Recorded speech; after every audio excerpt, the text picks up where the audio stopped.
You know, last week we did not have music, so we had to make sure that song ends because we were just over here.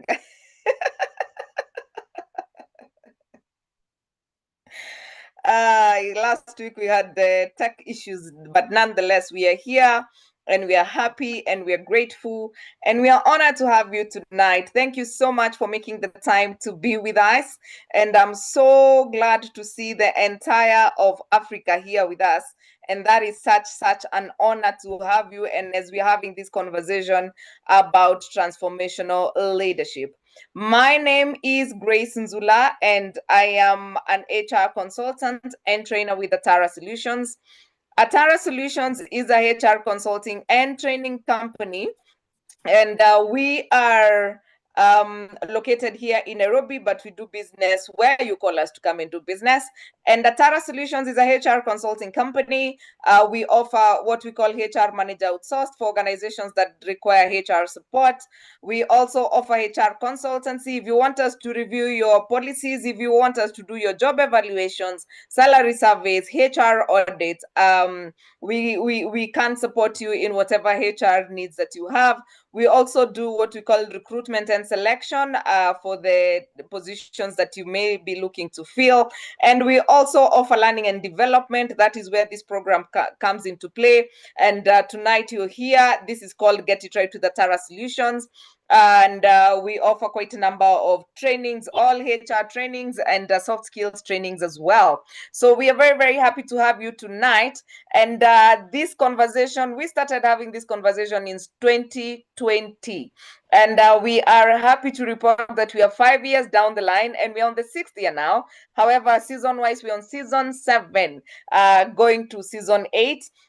And allow me to just probably just quickly invite you to the 2 events that we are running this week and closer to next week.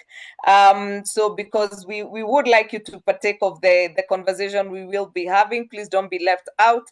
And this Thursday, we have WIBA, that is Work Injury Benefits. Work Injury Benefits Act, or rather, what? Yes, Act. We are discussing about how you can safeguard your organization on matters work injury and injuries in the workplaces and their safety technically in the workplace. And that is what we shall be discussing on Thursday. If you have not gotten an opportunity to book your slot, please do so that then you are not left out for that conversation. And yeah, so this is what I'm talking about.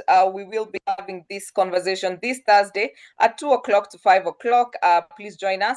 And if you haven't paid, you need to. That is 2,800. And we have Dr. Melanie Murgor, who will be taking us through. She's an occupational health practitioner and also a medical doctor, so who works at the OSH office. But that is the conversation we will be having on Thursday. So please do join us. And tonight, we are all about transformational leadership. And that is what we will be looking into. And tonight I'm very excited because of the conversation we are about to have, but more importantly, the conversation that we are building up to. And so we want to invite you to the Africa Transformation Leadership Conference. Where is this thing? Gosh. Where is,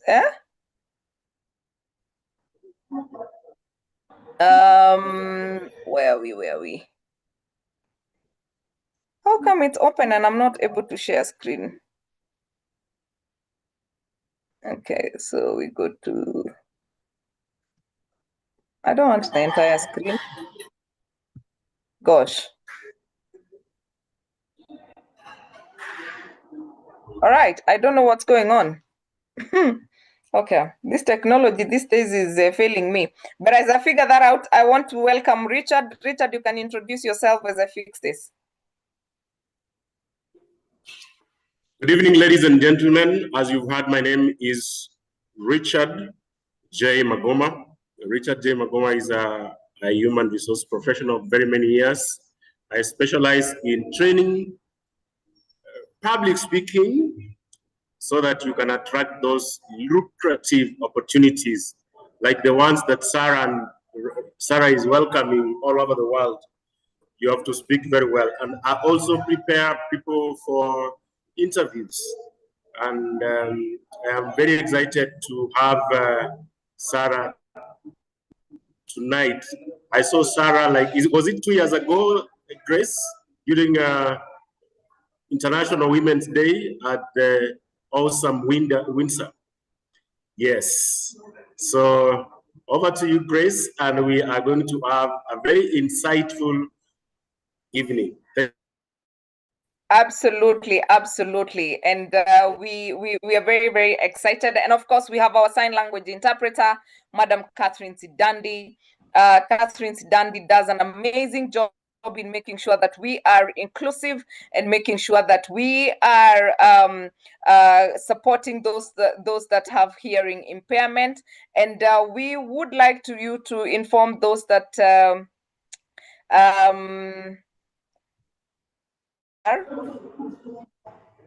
oh God. Okay, I'm having technology issues today. Richard, can you hear me? Richard? It's a bit sluggish. It's a bit sluggish. You are delaying a little bit. There is an internet problem, not very stable. Okay. And now, can you hear me now? Yeah. Okay, so we can be settled then.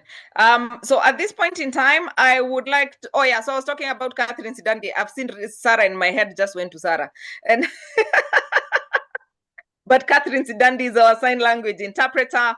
And thank you, Catherine, for an amazing job. So if you're looking to learn how to sign language, please get in touch with Catherine Sidandi, and she can offer you private classes. But if you also want to be given classes for a group, then she's able to support you on that. And she's also a social worker. So if you are looking for a social worker with the sign language interpretation, look no further than Catherine Sidandi. And tonight, we are all about transformational leadership. And I am very, very excited. Sarah will be one of our speakers at the Africa Transformational Leadership Conference that will be happening on from 1st to 3rd of October here in Nairobi, and I will be sharing more details about that in a bit. But at this point in time, allow me to bring in Sarah. I think I do not want to say she needs no introduction, but she's also a businesswoman. So if she does not introduce herself, what do you think she's going to make herself beautiful with if you're not giving her business? So come on board, Sarah, and you can introduce yourself. Great. Thank you, Richard. And hi to Catherine. You're doing a really great job. My name is Sarah Rich. I'm a certified executive coach. I'm a human development expert. I'm afraid of even saying how many years. It's almost 30 years. Gosh. And I'm sure that gives you a base for how old I might be. I've got 6 children. I am happily married to one man. In Kenya, we keep saying one man.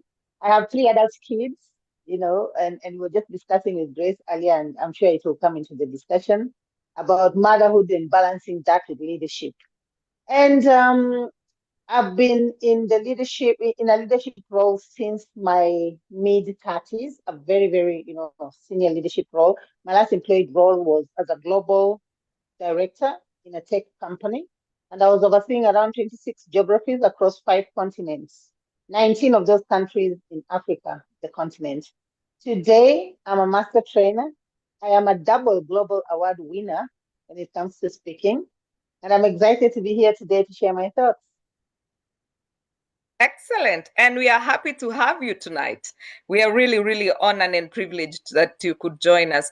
And Sarah, we want to talk about transformational leadership.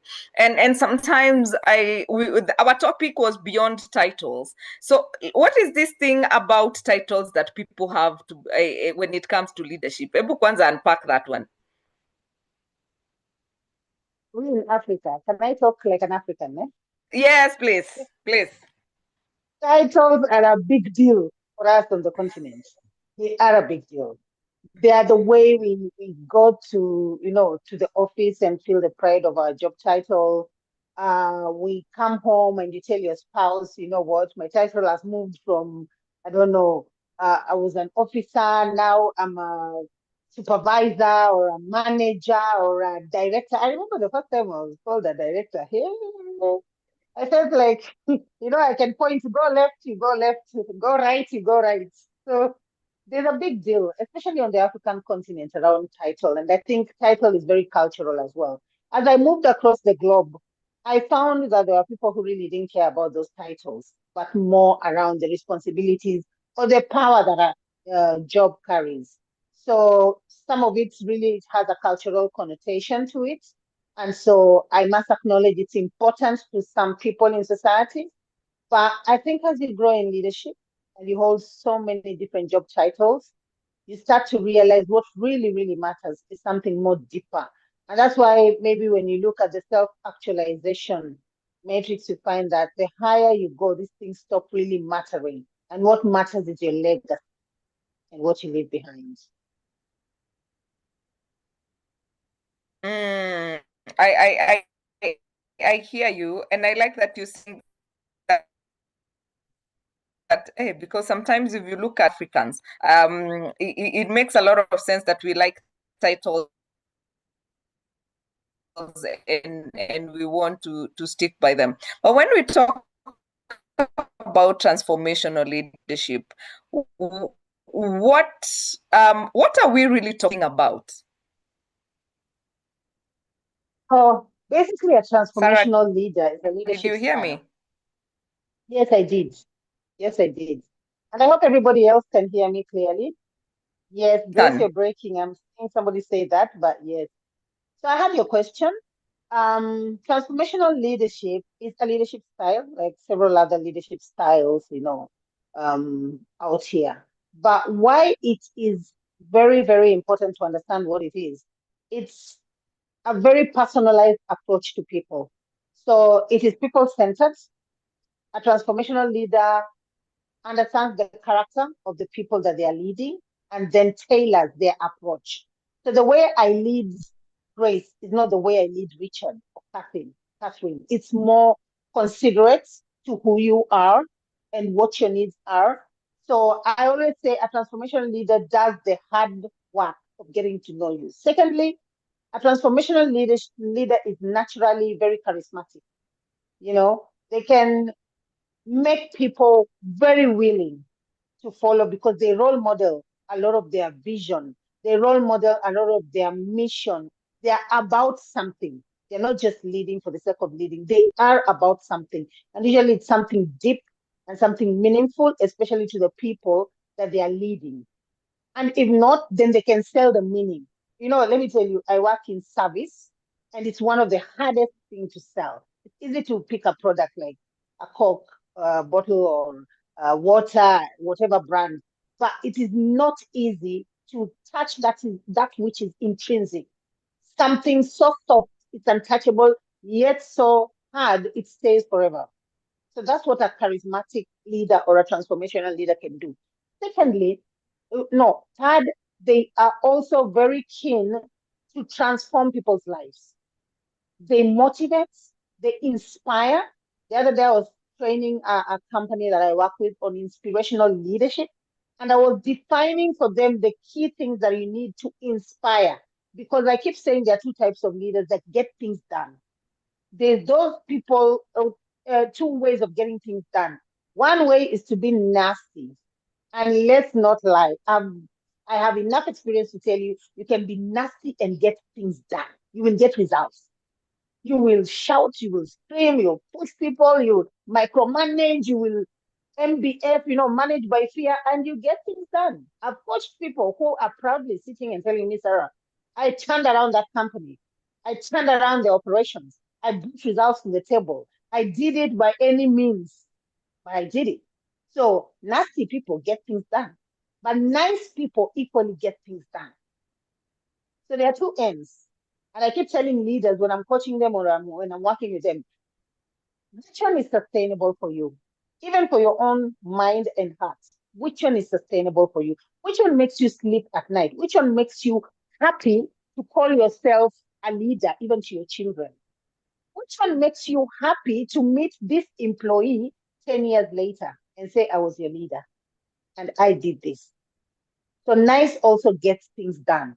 But to get things done, Catherine, when you're nice, to transform people by being kind, genuine, and nice is a much harder job. Because also the other side of it is people might want to take advantage of you. So charismatic leaders understand how to navigate the nuances of getting people to do stuff, hard stuff, easy stuff, good stuff, needed stuff, get it and feel like they were willing to actually do it. They were pushed, but it was just enough push to put pressure, not stress. That's a transformational leader.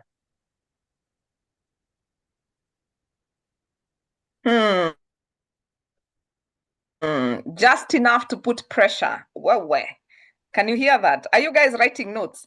Because this is going to be conversational, and I hope you're writing down notes and you're also preparing your questions and putting them on the Q&A as we continue with this conversation. Now, Sarah, many people want to believe. In fact, if we did a poll just here with the people on this call, would you like to be how many people here want to be leaders? And we can even just try that. You can type on the chat if you want to be a leader. Just tell us why. Just type why. If you aspire to be a leader, if you want to be a leader, just type why. We can test that because a lot of people want to be in leadership because of the title as well. It could also be because of the money. It could be because of, I have no idea what other motivators are there to make people want to be leaders. But what are these inner shifts? And you can probably use an example that can make you truly a transformational leader. First of all, and when I teach seasoned leaders, there's very few things they feel they need to learn because they're seasoned. You understand? People who've led for very many years. But one of the things probably I'll share as an example, because I see even seasoned leaders go away with an aha moment out of such a class or such a coaching, and they're like, oh, wow, I didn't know that. Is leadership humility and leadership vulnerability. So leadership humility and leadership vulnerability is about emotional intelligence. A transformational leader knows how to navigate their own emotions and therefore the emotions of their team members or other people who are following them. They understand emotion is data and it is fuel.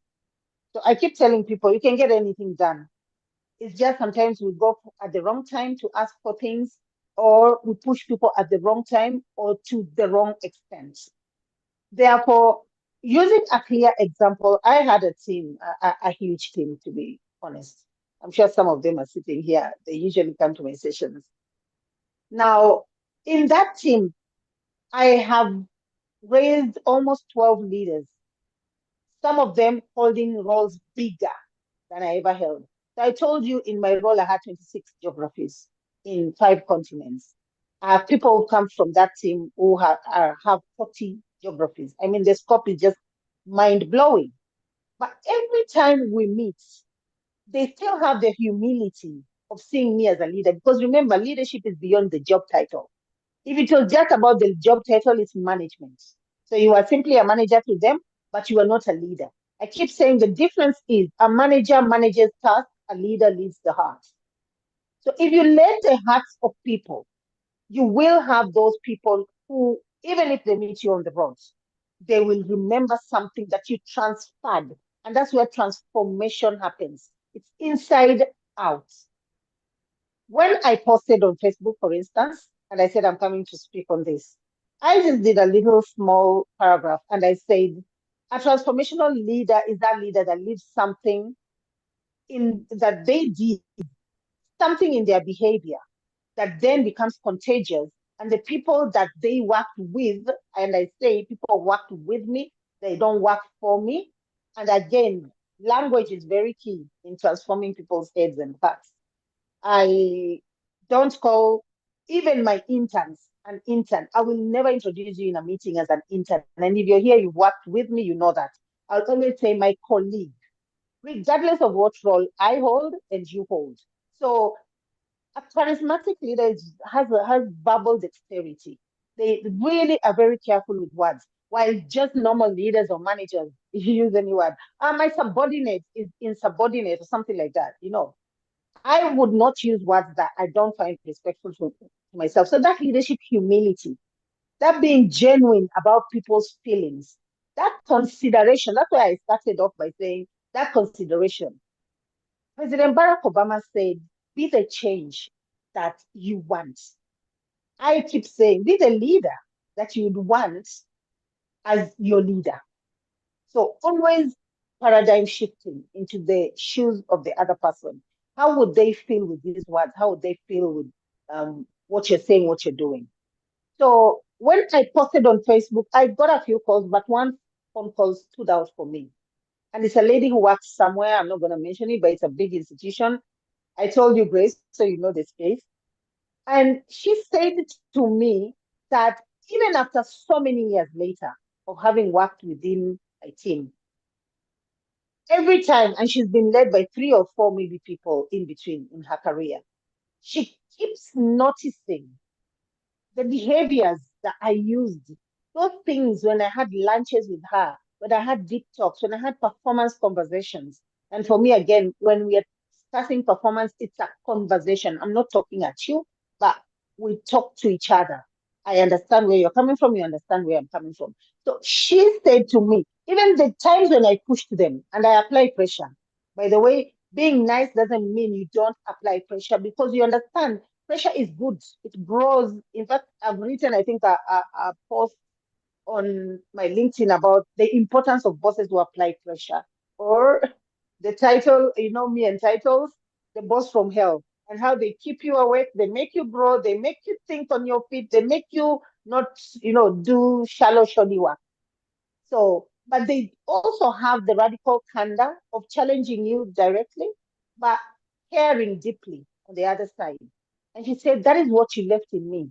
I don't know when, I don't know how, but there is something that I know this is what Sarah just passed on to me. And I passed that on to my team. It's hard to do it, but it's something that if you are consistent with the way you behave when leading others, that's how you transform them. You don't need to write emails and tell them do step 1, 2, 3, 4, 5. You don't need an agenda or a template. Absolutely not. You are the template. Your behavior is the agenda because people read it and people either align with it or move away from it. And leadership is about having people who, even though you are their manager, they are willing to be led by you.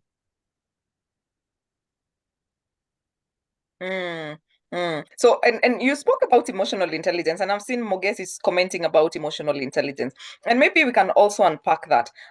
Because emotional intelligence is a muscle that we need to really build to be able to influence or just go beyond the authority and the title that is given. So, how can we intentionally build that muscle?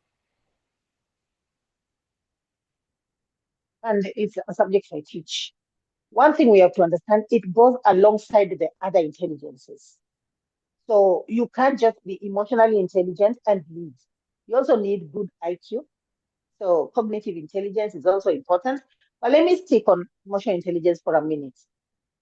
I keep telling people in organizations, the person at the very top, whether it's the MD, the ED, the executive director, name it, whatever it is, they are not the smartest of the whole organization, not necessarily. They might be, but I can argue they're not usually the smartest.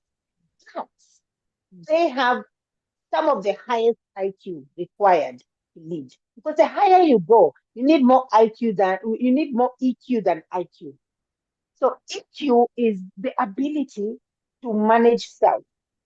I know many people start with the self-awareness. Self-awareness is good, but self-awareness alone is actually emotional illiteracy. If you say, I know who I am, I have a hot temper, everybody should know I have a hot temper, so come on. What are you going to say? You guys, you know how I deal. Just them knowing and you knowing is not emotional intelligence. You start applying intelligence to your emotions when you can tell your emotions to sit down, Grace. You know, like, hey, Sarah, anger, sit down for a minute. Panic, chill, take a chill pill. I literally speak to my emotions. You know, I show people in class how, even in a coaching scenario, I can help you speak to those emotions at critical moments. Take, for instance, the 2 minute power pause. You know, and I've taught that to a lot of powerful people. How to regain your power and stop looking like, a high schooler or whatever in a meeting because your emotions are starting to manage you instead of you managing them. And that's where emotional regulation comes from. I mean, this is a whole topic and a deep topic, but it takes skill, it takes a lot of inner power, it takes practice. It is a skill that can be learned and not in one day. But you do need that in order to really transform others because they can literally see. I'll give you a clear example again. In one country, there's a country executive who told me that he went to a meeting late, Grace. And when he arrived late to this meeting, it was like 10 minutes late. The people just stood up and walked out of the meeting. He had come with his presentation, his laptops, and 11 people, all of them, working within his team and reporting to him. And the minute he walked in, the people stood up and left.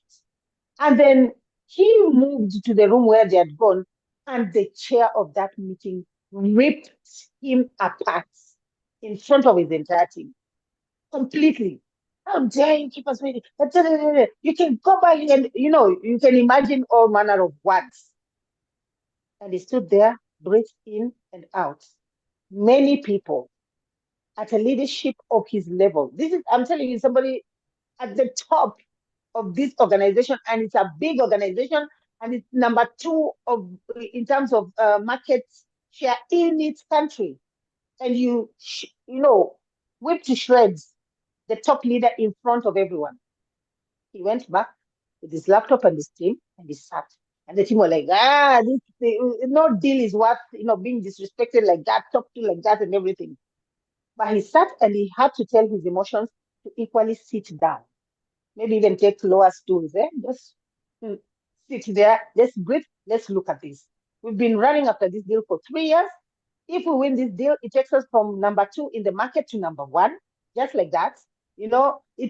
I'm 10 minutes late. Yes, somebody is ripping me apart, but there could be many other things. Hurting people hurt others. If you know the principles of emotional intelligence, there are certain principles, and that is one of them, the pain principle. So hurting people tend to hurt others. When you have emotional intelligence, if you can regulate your emotions, you can understand yourself, you can understand dark days, then you can understand other people equally have bad days. And sometimes Sarah could be screaming at Grace, but it's not about Grace. Grace has just brought forth an opportunity for Sarah to unleash the unseen, invisible pain. When you understand people to that level, that's why I say it's deep, then you're able to take a pause and say, you know what? Maybe not all of it is about the 10 minutes late thing. Maybe there's something else, or even a test. So if I'm going to win this deal, I'm going to need resilience. This is my opportunity to demonstrate resilience. And so he sat there and breathed. Those people walked around, went around, did whatever. 2 hours, they were told he's still there.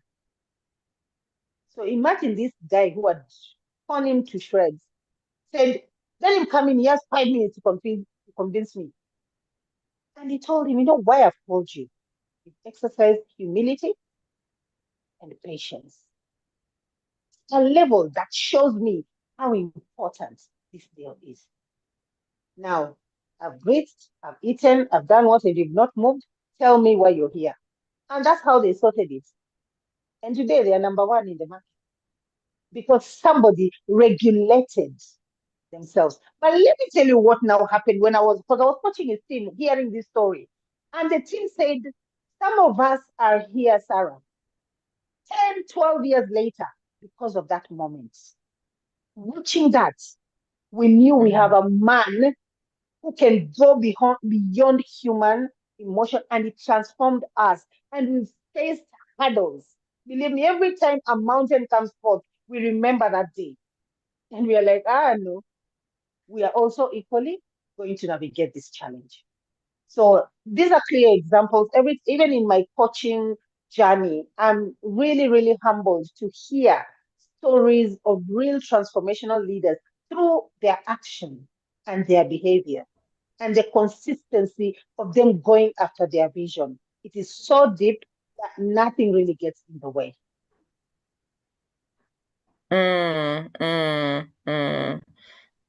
I like that the legacy lives on, because there's somebody who talked about legacy. But Sarah, leadership can be tough. Exercising humility and vulnerability at the same time can be very tough. And sometimes your vulnerability can be used against you. Mm.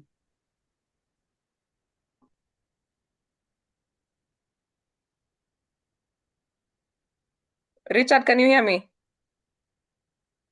Okay. I saw you guys had frozen. I don't know what's happening today. I even changed the internet. I don't know what's going on in my house today.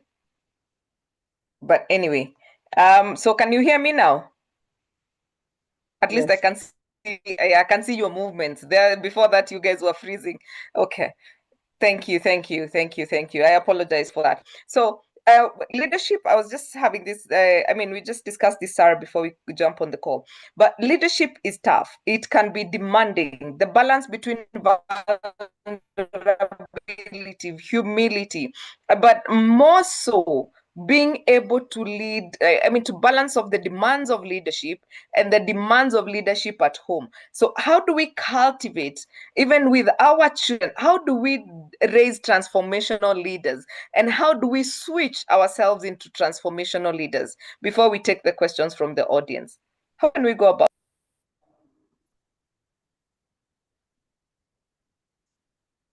About family, I have a big one. In this day and age, six, all right? Now, out of them, talk about my eldest daughter who held a leadership role at the age of 22. She works in the UK and is still a leader now at 26. And recently she sent me a video with a song. And it says that in my teenage years and my early 20s, I hated my mom because of all the rules she put and all the responsibilities. Everything had to have structure. And I used to be like, oh, she doesn't want us to enjoy life. Oh, she doesn't want us to sleep. They want us to do this and that. I had to structure my family in order to stay working. Being a working woman, an African woman, and a leader requires a lot of navigation, both at home and in the workspace. You cannot be to others out there that you cannot, something which you cannot give at home. So balancing that and making sure you're staying authentic. Who you are is who you are.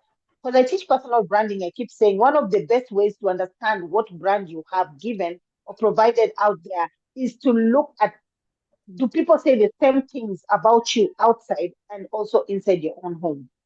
So it's been tough raising those kids and trying to really showcase what it means to be a leader. And sometimes it means you'll have the three categories of people: the haters, the diehard lovers, and the people in between who are always doubters. And I kept telling my children, even if you're my blood children, you will move through these categories. There are times you will hate me, there are times you will doubt me and my actions, and then there are times you'll understand and you will love me completely. And so my daughter's song stated at the end of it, and it brought tears to my eyes because it said, at 26, I have become all those things that I previously hated about you. And now I realize they're actually a method of surviving, a method of leading inside and out, and also a method of being true, not being fake. And that's what it is. And let me tell you, Grace, there is no more powerful feedback you can ever get in life than your own children. You can receive feedback from everybody. Everybody will have whatever So I have adult children. They sit me down and they tell me, and they take me through their chapters of life and what this felt like, what that felt like. I think the times I had to miss their poems, I had to miss their school run, I had to miss whatever, and I did miss. I'm very honest about those things. There are times I had to hire people to do certain things for me so that I elevated my leadership career. I kept saying, I will resent my own family if I have to give up so much to the point that it is painful. And I keep using my children as excuses. My kids are not SMEs, they are not my small and medium excuses. So I've had to find that balance of where I disappoint, but then be able to take my own vision and my personal mission forward and legacy. And also where I just pause work and pause everything else. And that's why I am known for having taken like 1 month leave. I don't take the 1 week, half a Friday, or I don't know what. I don't do those things. I take full months off and I'm out and I'm unapologetic. And I've done that for years, even during my employment years. And it is good because then my children remember big chunks. Basically, it's the balance between value and volume. I felt guilty for very many years because of the messages of motherhood and parenting I received moving through leadership, that I'm either great at work and poor at home, in terms of success, or I'll be great at home and then a great housewife and mother and a poor employee. But in trying to change that narrative and trying to balance out all those things, I found that, you know what, it's about verbalizing when you need help. I think I posted something on TikTok the other day that I'm the most shameless person about seeking help. And what is leadership? It is working through others. So at home, I work through others and I make them part of my life. I've made my family my team, and I've made my team my family. Many of the people I've led, they know we still have WhatsApp groups until today. We are chatting. They give me business. They send my invoices in many places. And again, that's a really, really, flattering way of looking at it. I must have done something so touching for you to call me to your organization to resolve an issue that you saw us resolve together. So that's legacy. That's in all humility. It's something that you look back and say, I touched certain people. So the litmus test of a leader is not how many projects you led to the finish. It is how many leaders you have raised. So start counting, even for those who want to have leaders, to become leaders. Know that it is a God given responsibility to leave behind leaders, either like yourself or better than yourself in this world. Wow. I'm over here just typing, leadership is not about projects, but about leaders, creating other leaders. Mm-hmm. That is profound. And I like that you saying, I want to be you when I grow up 1 month leave. Richard Umeskia, entrepreneurship, the longest I've had is 2 weeks of leave. So we will work on that. Now,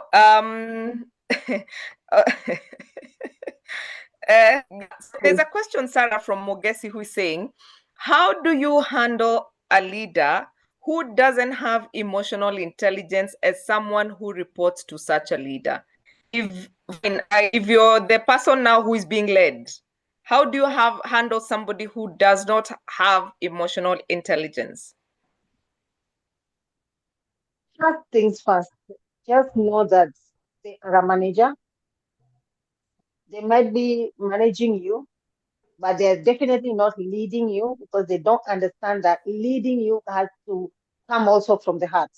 That's why it's a triple H approach. It's the head and the heart before the behavior and the hands and the activity. Therefore, first of all, aligning that's okay. There are many times you could have a higher IQ than your manager, right? It takes time.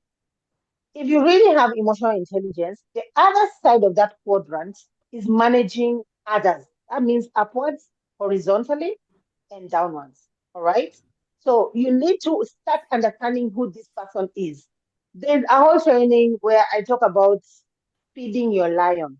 And it begins with this statement: no matter the economy of the jungle, know that your lion will never eat grass. So if you have a manager and they only understand the subject of money, maybe you're in sales or results, if you're in projects, or I don't know, name it. You have to understand what touches them. All the lions have something that feeds them. Have you ever seen and gone on a safari? A lion is looking at you and it's not running after you, it's not chasing, it's not whatever. Because you have found out how to tame it, how to make it just chill. Maybe it's eaten, it's okay, so you're coming out at the right time and everything. Same thing with your manager. You have to know they are non-negotiables. In fact, I keep saying the more vocal, the loud ones, the extrovert ones are very, very clear. You will know what this person cares about. But sometimes we are so focused on the issues and the pain that we fail to see the opportunities of being able to navigate such a manager. And let me tell you, it is part of your growth. It's part of your personal, journey. Because if you face, and that's why I wrote that article on, the bosses from hell, because they made me grow. I had to watch these people from far. For me, it started even from my family. My story is on YouTube, you'll know. Coming uh, from a polygamous family, and my mom being the last one, and then her disappearing on us when we were very young. I was the girl there, and nobody wanted to see my face. And I had to eat. I had to go to school. I had to take care of my brothers. I had to navigate the lions in our home, my friends. I had to know how to persuade, how to influence, where to be humble, the timing of when to ask for things because I needed stuff. I had to know how to navigate my father, how to navigate everybody else. So these lessons helped me also in the workplace. The people I was told are the ones are the worst are the ones I took my time to learn what are those things that are so dear to them. Is it a good report? Is it the formatting? Those people who can just nitpick your report on the format or the spelling or the whatever, and then just focus on the things they keep pointing out. You're not even starting to understand the patterns. When I teach about potential, I talk about, having environmental radar, having the ability to recognize recognition of patterns. I teach about many things in potential, but that's one thing I see somebody's potential in navigating and becoming a great leader in future. They're able to recognize patterns. Grace comes in at this time. She seems to be very short fused in the afternoons. She's fresh in the morning, so maybe I set up my meetings in the morning when I'm asking complex things. Grace tends to tell me she's put a 1 hour meeting and then she gives me 15 minutes. So I need to know how to get my past 15 minutes, sorted and everything. So when I'm teaching people, I tend to ask them to go away, pick up the patterns, bring the patterns to my coaching table. We sit, we look at them, and then we are able to see how do you navigate these ones and how do you, including the good patterns. I mean, even your lion has some good things. So it's not, again, just you also looking at it from a negative eye and seeing everything as a negative thing, but us being able to understand people and back to emotional intelligence. It's the regulating yourself and regulating others through knowing others. Because you're self-aware, you should be aware of others as well. So those leaders are your homework, by the way. Just pay attention to their patterns, pay attention to what really matters, even ask the question. I mean, I was a tough leader, but I admire anyone who has the guts to look me in the eye and say, Sarah, what keeps you awake at night? What is making you even make noise this week? What can I do in my docket to make you happy? Intelligent questions. The better the question, the better the answer. When you get the answers, take notes. Don't take notes. There's a difference. Take notes and master how you navigate those things. I had a CEO who said so many yeses to me, and he was saying no to all my counterparts, and they were asking, Sarah, how do you get the yeses? I was like, this guy loves tennis. No, he loves golf. So I brought a golf stick in his office, literally. And I told him every time I come in, I don't want to do a presentation. I'll take you through something, and as we hit the golf ball, I went to learn just to be able to navigate this guy. And we became buddies. And I got to know so much about the thing. And he kept saying, Sarah, I hate it when I walk into the office and everybody's running after me. I'm already agitated. You don't know what has happened at home. You don't know how my drive here was. You can't even give me an hour to breathe. I bite everyone who comes into my office the first hour. But the guy is gentler as the day, goes. And he used to stay between 6 and 7. That's when I used to go to his office. So I used to tell my husband, look, I need a yes on something. So today I'm going to work a bit late just to get him when his nerves are calmed down. So please go back and understand your leaders. They're also human beings. Learn how to navigate them. Don't just paint them as all negative. They also have certain things that they like and they just wish somebody could ask them. Okay? Yeah, I hear you, Sarah. I remember my my supervisor one time, you could not get anything done on the 26th and 27th of the month. So we knew not to go with the crazy propositions at that point. However, if you wanted a yes, anytime after that, and you went in the afternoon around 11, not just late in the afternoon, around 11 o'clock, you'd get answers. But if we went at 8 a.m., it was a definite no.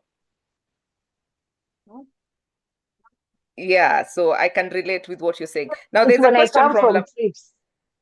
I tell my Yes. team, I've just arrived and it starts with questions tomorrow. Question 1, 2, 3, 4. Hey, I'll bite.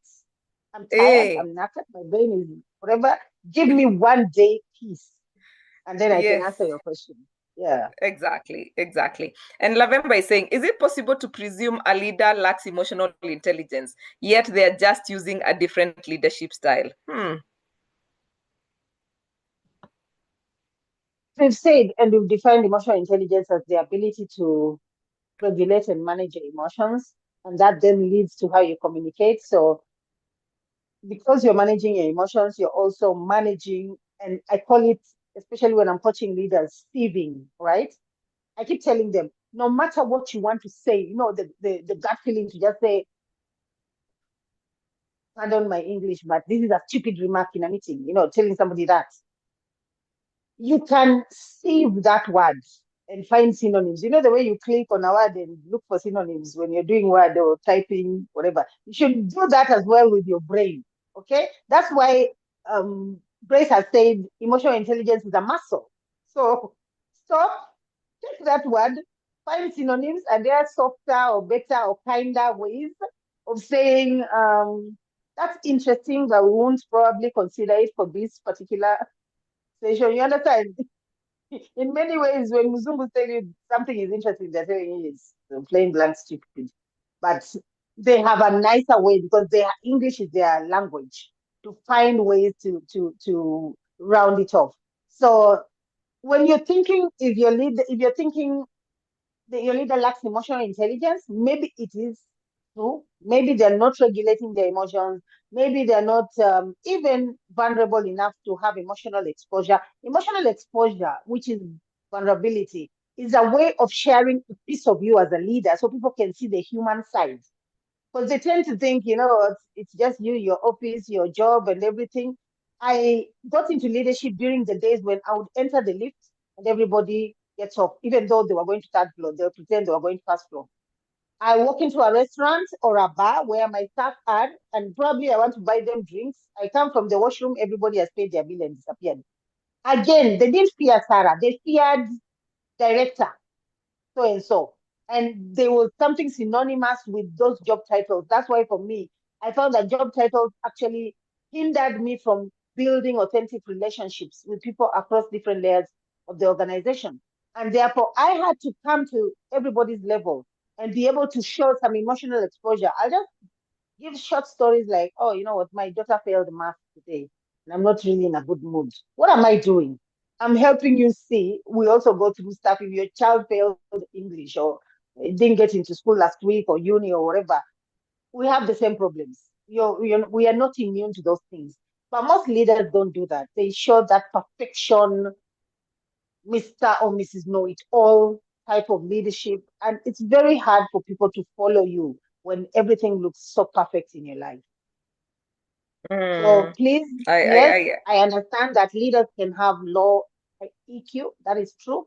But it's up to you to just navigate some of those things and know that they're just as human as you. I totally agree. Sarah is saying, how do you specifically navigate between nasty and nice way of leading to achieve an objective in a sales environment, for example? So I've worked in sales-driven organizations. I mean, they're cutthroat. The story is just results, results, results. However, the nice leader builds trust first.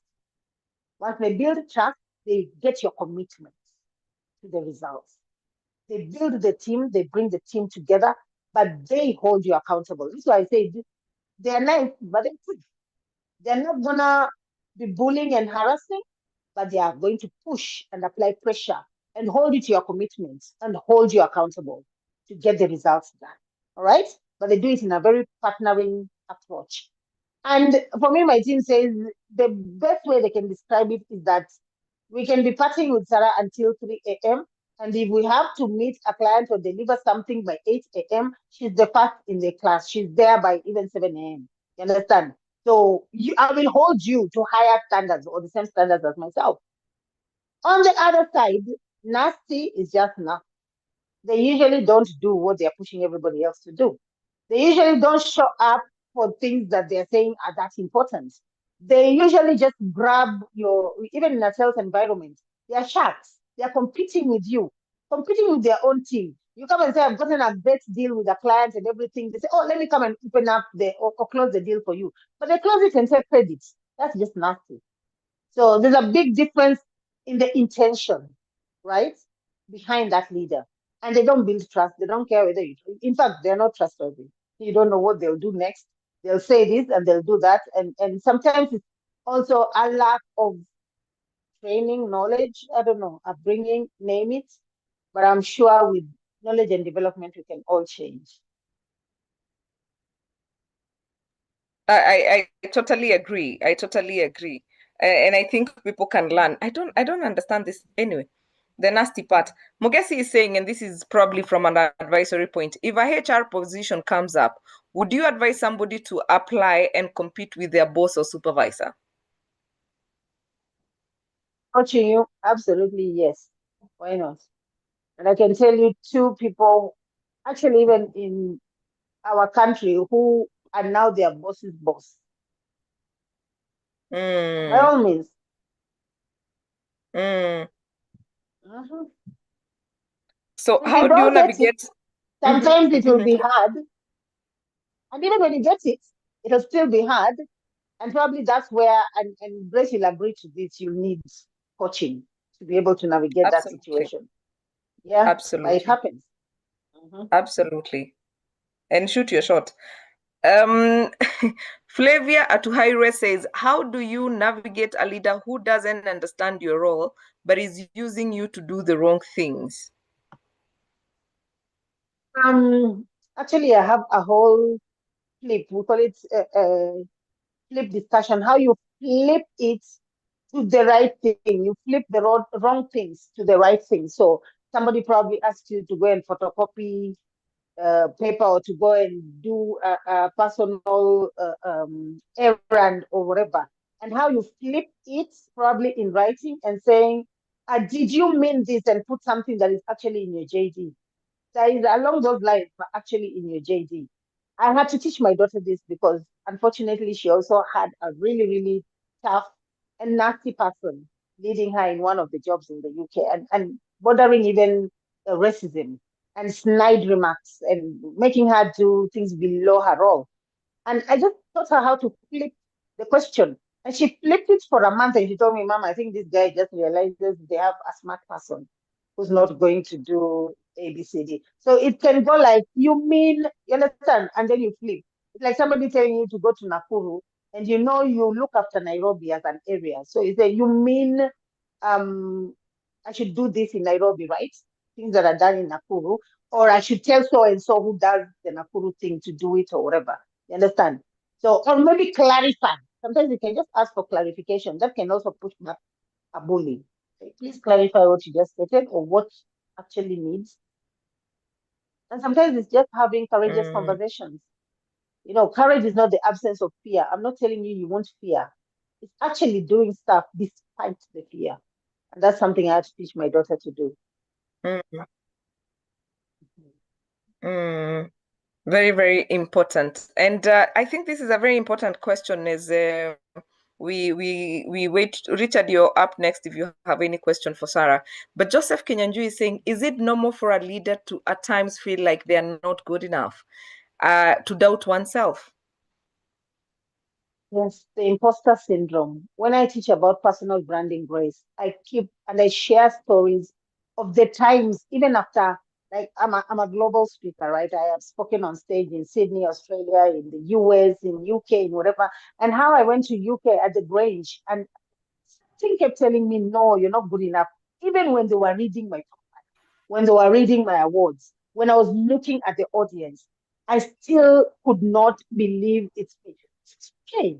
It's human. Sometimes that little voice. But how do you navigate that? Please be very consistent with journaling your, what do I call them? Undisputable achievements. You know, I've gotten to a point where I can tell people, no, you can go check my profile on Google. Google me. It's a nice place to be, but I say it with humility. However, there are people who will question you to the point you question yourself. So if you did not journal your undisputed achievements, and for me, I've been journaling every Friday. I will put two big things that I've done and achieved that week. Two big things, two big things. Not when I'm revamping my CV, Grace, not 3 years later, or no, every Friday. I put down the two big things that I did that week, even if it's just meeting someone like Nelson Mandela or whatever, greeting, I don't know, the king of whatever. I will journal it. And that book, two of my daughters are now awake. And the one doing engineering has her book. The other one has her book. As I said, they read it. And that again shows them the legacy from which they are built. And for me, I read those books to remind me, let nobody tell me I do not have. And the second thing, I walk around with my file of undisputed achievements. So, like you and I are consultants, you can imagine sometimes they have to send testimonials. Hello, those testimonials, you need to read them to remind you who you are, just in case somebody wants to doubt or do whatever. So, yes, there are times you will think you're not good enough for that job. There are times that message will come and tell you don't deserve it or this and that. There are times that voice will make you feel small. If you're journaling, if you do this exercise, I'm telling you, you read it, and I'm telling you, Kunabiletu, that heart of yours and that mind of yours and that brain says, I did that. And I was taught by a coach to say, I did that, I did that, I did that every morning. And I'm like, huh? I'm ready to go. I did that. Absolutely. Pick yourself up. Yes, Richard. Thank you very much, Sarah Richardson, for that very enthusiastic presentation. I have two questions or three, if there is time. Are there metrics that you can use in measuring transformational leadership? The other question I normally associate with transformational leadership, there's a lot of burnout because you are supposed to be very empathetic to people's challenges, which can really weigh you down. How will you manage this burnout? The other question is about what informs one to choose a type of leadership. There are people you will get the switch to transformational leadership quite easily. There are people who switch to servant leadership very easily. There are people who switch to dictatorial type of leadership very easily. So what informs one? Is there research to show that this is how people decide what kind of leadership they want to use? Some people I normally see that when you use transformational leadership, they lose their powers. Most people who do not want to practice transformational leadership. Thank you. Most leaders actually are contextual, right? It depends on the context. It depends on who you're leading and the level of the organization. You need to pay attention to those kinds of things to know the type of leadership you can deploy for specific scenarios. However, what I know, I don't know about others, I can't speak for every leader, but what I know of myself is there's a natural leadership style as well. There's that center that you know you are. And you keep navigating, you can switch out and use the other tools that you have, but there's your center. It's like that knife in the house that you like using. You keep saying it's for meat, but we find you chopping your tomatoes with it, chopping whatever, because it's so natural to you and it works for you. So for me, transformational leadership is almost akin to who I am. I am passionate about people's potential, seeing the better side of people and everything. It's not something that I learned in an MBA class or whatever or driven in me. No, it's something that is so natural to me. However, have I used authoritarian leadership? Yes, absolutely.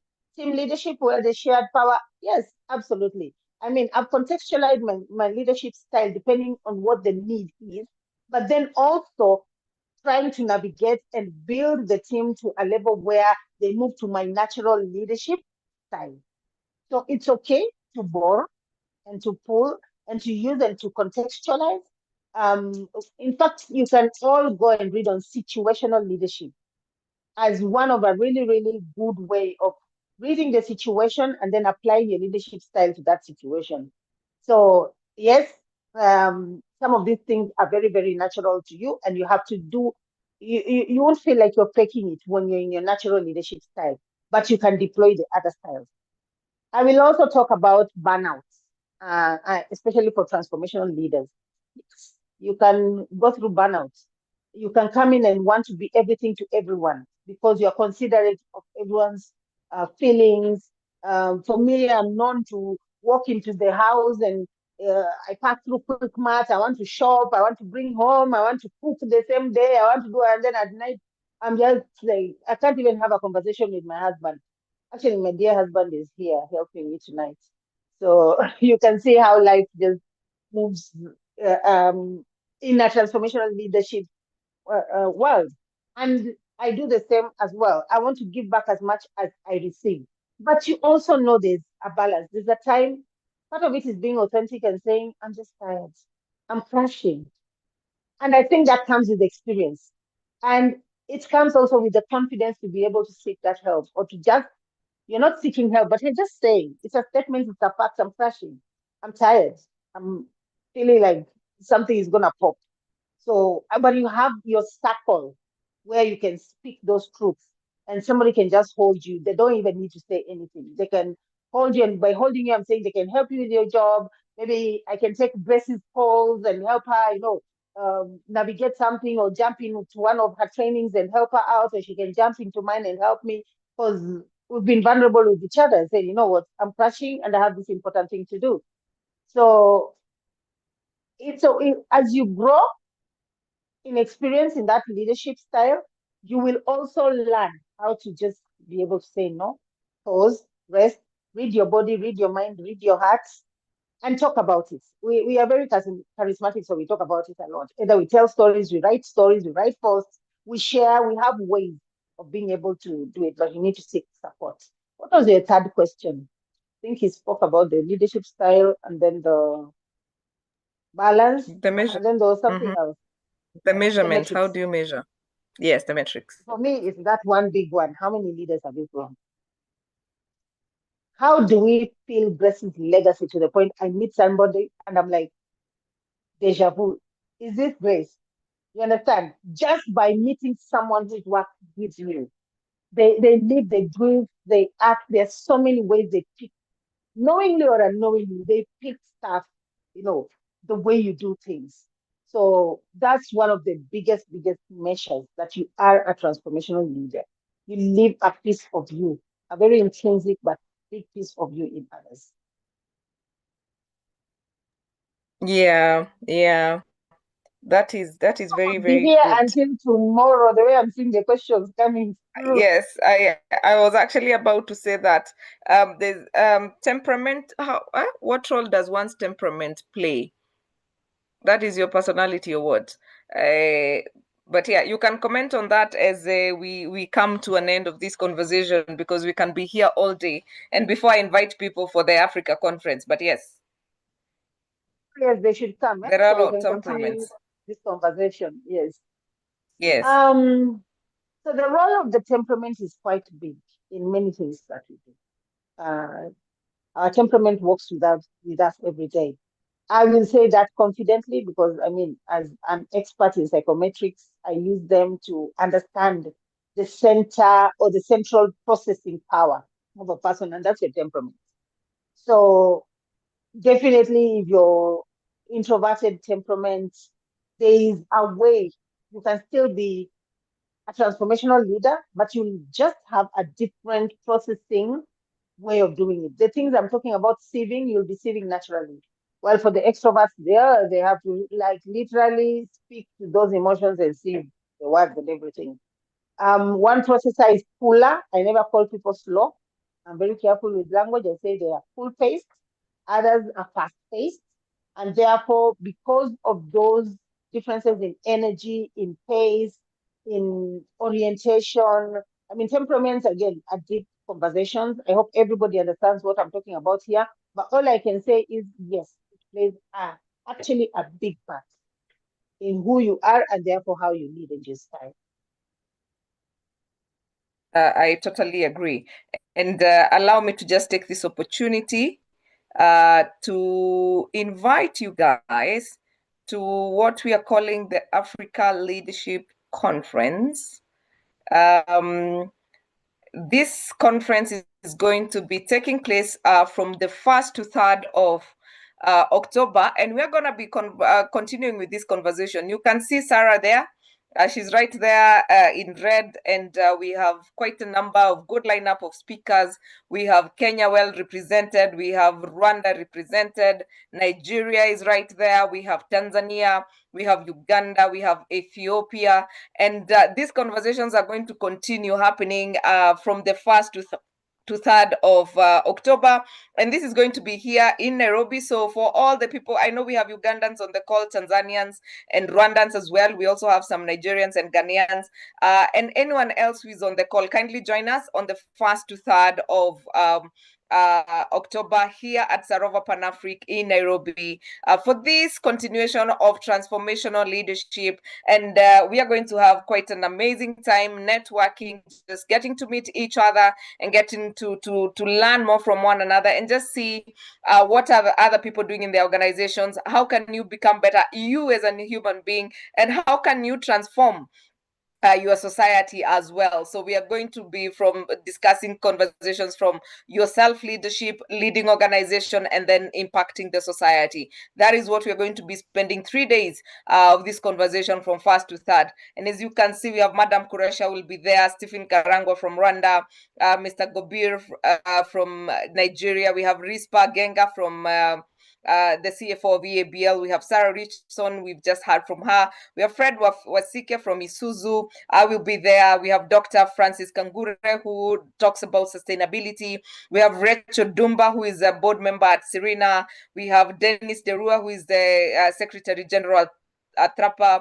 We have Alice Kiprono from British Council. We have Victor Komu from Gaza World. We have George Ngogi from who is the president of the coaching ICF Kenya, and then we have Bhavesh Chandaria, who is the CEO of whatever steel, what do we call Ethiopian Steels or Safal Group. And we are going to just be having this conversation around what are the issues that are affecting our leadership and how can we do better. And this will be happening from the 1st to 3rd of October. Join us and come and meet Sarah in person. She will be there. Sarah, I'm tempted to ask you to come have your video on for a minute and just give us your parting shots. To give a shout out to Cynthia. I can see her here. Hi, Cynthia, and everyone else who's on here. My parting shot is, you know what? We get to have one life, and leadership, for me, I always feel it's a responsibility given to me for a higher purpose than just telling people what to do and giving them tasks or delegating. I really, really believe that we should be to others that which we want others to be to us. And it doesn't matter whether you're sitting at the top of the organizational structure or anywhere within it. Power is a responsibility that you need to use well. That's all I can say for tonight. I wish you all the best. Thank you. Thank you so much. Power is a responsibility that you get to use. Thank you. I think that is a very, very good tweetable tweet. And for those of you who are taking this on LinkedIn, please make sure you tag Sarah and myself. And we look forward to having more conversations. And Sarah, we don't take it for granted that you could create time for us. Really, really grateful. And if you're looking for a coach, look no further. And she has not talked about Pink Potential, her class, and her public speaking class as well. She has quite an amazing array of programs that you really should take advantage of. And if you don't know how to find Sarah, contact me, or you can, I'm sure she's about to write her contact details on the chat, and she's going to tell us how we can get a hold of her. So thank you so much. And to you, our audience, we cannot do this without you. Thank you for creating the time. And apologies for those of you, we were not able to take all the questions, but I know we cannot normally cover this within the hour that we have, but we really don't take it for granted. And of course, the team Sarah Solutions, we thank you for being here. And to you all, let me just copy paste that, Sarah, because you've sent to hosts and panelists.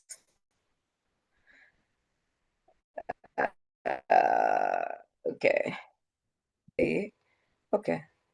Whereas my paste is inactive. I don't know what's going on. Richard, are you able to copy paste Sarah's contact details? Why can't I copy paste? Sarah, are you able to send to everyone instead of, okay. Instead of to, all right, I've been able to paste the number. There is Sarah's number, and let me share her email address as well.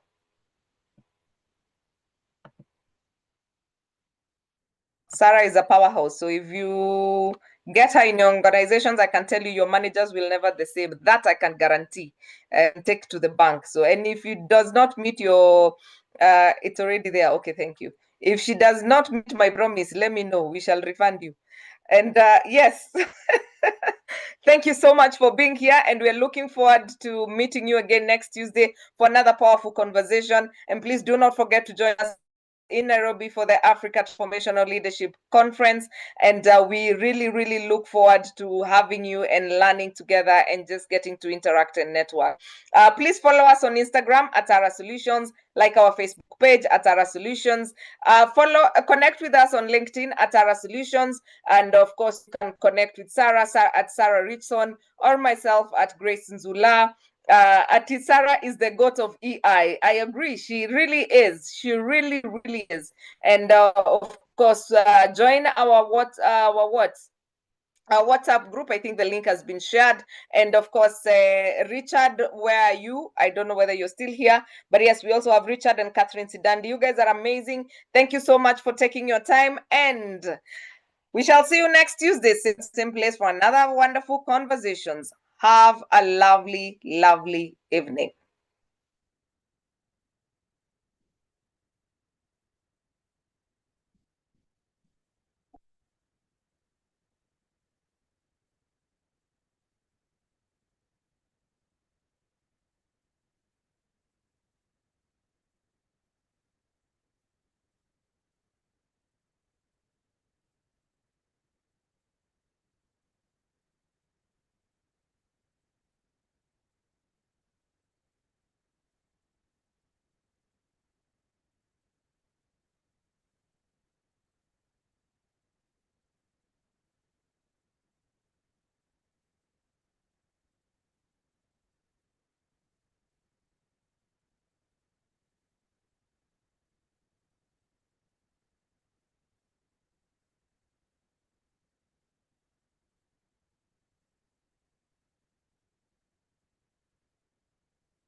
First.